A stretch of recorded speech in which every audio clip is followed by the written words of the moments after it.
सो यार हमारे कॉन्टेस्ट का डी प्रॉब्लम था रेगुलर ब्रैकेट सीक्वेंस अगेन। इस प्रॉब्लम को देने का सिंगल मोटिव था कि तुम्हें कैटलिन नंबर के बारे में बताया जाए कि कैटलिन नंबर की डायरेक्ट एप्लीकेशन पे अगर कभी कोई प्रॉब्लम आ जाती है तो तुम इसको कैसे बड़े इजीली कर सकते हो कि बस तुम्हें यही चीज़ पता हो कि कैटलिन नंबर होते क्या हैं। तो इस प्रॉब्लम में हमें दे क्या रखा था कि हमें an collection of opening and close bracket sequence दे रखे हैं, हमें इससे कोई भी एक ब्रैकेट सीक्वेंस बनानी होगी। अब इसमें एन पीरियोडिक की बात करी हुई है तो हम समझ लेते हैं ये एन पीरियोडिक है क्या। तो मैं कहता हूँ कि मान लो मेरा एन 2 है एक केस में, यानी कि 2 हमें क्लोज ब्रैकेट सीक्वेंस है और 2 ओपन ब्रैकेट सीक्वेंस है। अब देख रहे हो पहले क्लोज आया, फिर ओपन आया, फिर क्लोज आया, फिर ओपन आया। तो यानी कि ये सेम चीज़ रिपीट कर रहा है जिसका पीरियड क्या है 2, क्लोज ओपन सेम चीज़ रिपीट करना एट द लेंथ ऑफ 2। तो यानी कि इसका पीरियड 2 हो गया। तो यह कितने पीरियोडिक हुआ, ये 2 पीरियोडिक हुआ। और इसमें ब्रैकेट सीक्वेंस हमें कितने गिवन थे, n इक्वल्स टू 2 था। तो यानी कि हम इसको क्या कह सकते हैं, n पीरियोडिक भी कह सकते हैं। जब ये जो पीरियड की लेंथ है वो n के इक्वल हो जाए तो वो ब्रैकेट सीक्वेंस n पीरियोडिक हो जाएगा। I hope regular bracket sequence क्या होते हैं ये सबको अच्छे से पता है, हमने बहुत सारे प्रॉब्लम इसमें सॉल्व कर दिए हैं। तो यार रेगुलर ब्रैकेट सीक्वेंस हमें इस प्रॉब्लम में ये बताना था कि कितने ऐसे रेगुलर ब्रैकेट सीक्वेंस हैं एक पर्टिकुलर n के लिए जिसमें कोई भी सीक्वेंस n पीरियोडिक नहीं है। यानी कि टोटल ब्रैकेट सीक्वेंस जितने बन सकते हैं एक पर्टिकुलर n के लिए, उसमें से हम अगर n पीरियोडिक वाले रेगुलर ब्रैकेट सीक्वेंस माइनस कर दें तो उसका जो रिजल्ट आएगा वो इस प्रॉब्लम में हमें आउटपुट करना था।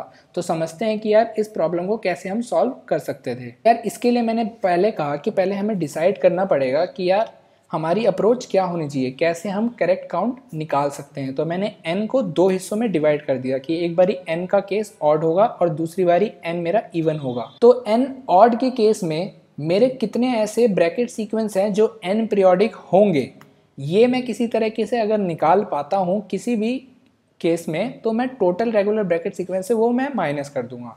तो अगर मेरा n ऑड होगा तो मेरा इसमें मैंने कहा कि मेरा एक भी ब्रैकेट सीक्वेंस ऐसा नहीं होगा जो n पीरियोडिक होगा। ऐसा क्यों है, तो मैंने कहा कि ऐसा इसलिए कि यार अगर मैं n ऑड लेता हूं तो उससे कोई भी एक रेगुलर ब्रैकेट सीक्वेंस मेरा कभी भी नहीं बन सकता। और रेगुलर ब्रैकेट सीक्वेंस अगर मेरा नहीं बन सकता तो रेगुलर ब्रैकेट सीक्वेंस का पीरियोडिक कैसे बन पाएगा। किसी एग्जाम्पल लेते हैं हम, जो टेस्ट केस में गिवन था कि 3 मेरा n होता है, यानी कि 3 मेरा ऑड होता है। तो इसके जितने भी रेगुलर ब्रैकेट सीक्वेंस देखोगे तुम कि ओपन ओपन ओपन फिर क्लोज क्लोज क्लोज है। अब इसमें 3 लेंथ के बाद तुम रिपीट इसको नहीं कर सकते। अगर तुमने इसको ओपन ओपन ओपन को रिपीट करा तो ये पूरा रेगुलर ब्रैकेट सीक्वेंस कभी भी नहीं होगा। अगर इसको n पीरियोडिक भी बनाना है और रेगुलर भी बनाना है, अगर किसी भी ब्रैकेट सीक्वेंस को हमें पीरियोडिक भी बनाना है और रेगुलर भी बनाना है तो जो उसकी पीरियड लेंथ होती है इस सीक्वेंस लेंथ में ये अपने आप में ही रेगुलर होना चाहिए, तभी हम इसको रिपीट करेंगे तो अगला हाफ भी मेरा रेगुलर होगा और इन दोनों हाफ को हम ऐड करेंगे तो ओवरऑल वो रेगुलर होगा। अगर ये इर्रेगुलर है प्लस कुछ और इरेगुलर ऐड करेंगे तो वो हमारा इरेगुलर ही बनाएगा। तो इससे हमें पता चलता है कि n इक्वल्स टू ऑड के लिए हमारा पॉसिबल नहीं है एक भी n पीरियोडिक। तो इसके लिए आंसर मेरा क्या हो जाएगा कि n से मैं जितने भी रेगुलर ब्रैकेट सीक्वेंस बना सकता हूँ वही मेरा आंसर हो जाएगा।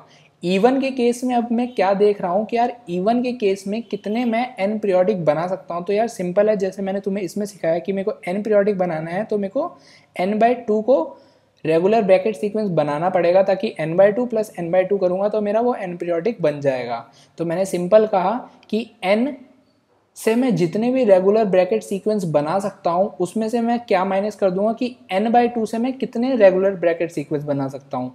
n/2 से मैं जितने भी रेगुलर ब्रैकेट सीक्वेंस बना सकता हूँ वो मेरे क्या करेंगे, n पीरियोडिक चीज़ें बनाएंगी, क्योंकि n/2 plus n/2 n periodic मेरा बनाएगा। तो n/2 से जितने भी रेगुलर ब्रैकेट सीक्वेंस होंगे वो मैं अगर माइनस कर दूं टोटल n से तो मेरे को नंबर मिल जाएगा कि कितने ऐसे रेगुलर ब्रैकेट सीक्वेंस है जो n पीरियोडिक नहीं है। अब इस प्रॉब्लम में मेन डिफिकल्टी थी कि number of regular bracket sequence formed by a particular n, ये कैसे फाइंड आउट करें हम। तो इसी के लिए हम कैटलिन नंबर का यूज़ करेंगे। कैटलिन नंबर की एक एप्लीकेशन होती है कि number of regular bracket sequence इसकी सीरीज से मिल जाती है हमें। कि मान लो अगर मेरा n 1 था तो कैटलिन नंबर में जो 1 1th प्लेस पे नंबर होगा तो उतने रेगुलर ब्रैकेट सीक्वेंस n1 से बनेंगे। n5 है तो कैटलिन नंबर में जो सीक्वेंस में 5th नंबर होगा उतने रेगुलर ब्रैकेट सीक्वेंस बनेंगे n=5 के लिए। तो कैटलिन नंबर की ये वन ऑफ दी एप्लीकेशंस है। इसके और भी एप्लीकेशंस है कि बाइनरी सर्च ट्री कितने बनेंगे ये फाइंड करो, रेगुलर बाइनरी सर्च ट्री कितने बनेंगे ये फाइंड करो।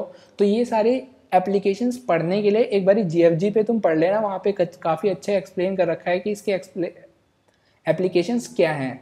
इस प्रॉब्लम के लिए मैं मेन एप्लीकेशन की बात करता हूँ जो हमें इस प्रॉब्लम में रिक्वायर्ड है कि regular bracket sequence.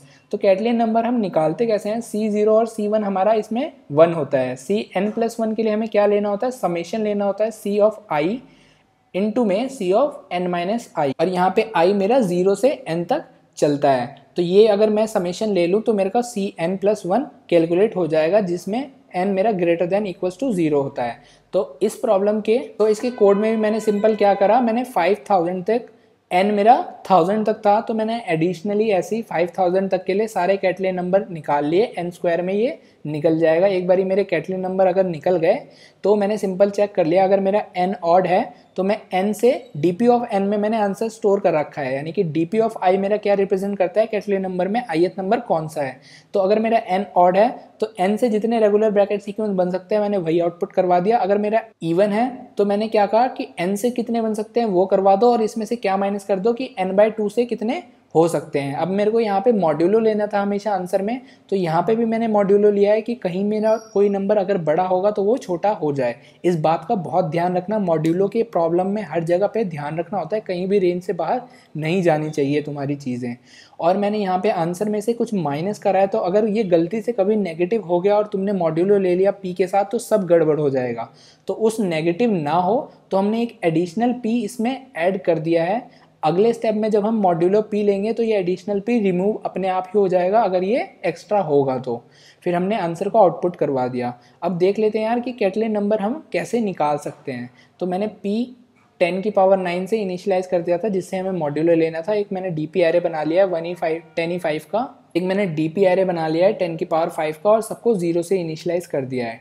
DP of 0 और डीपी ऑफ 1 को मैंने 1 से इनिशियलाइज कर दिया और i=2 से n तक कर दिया है।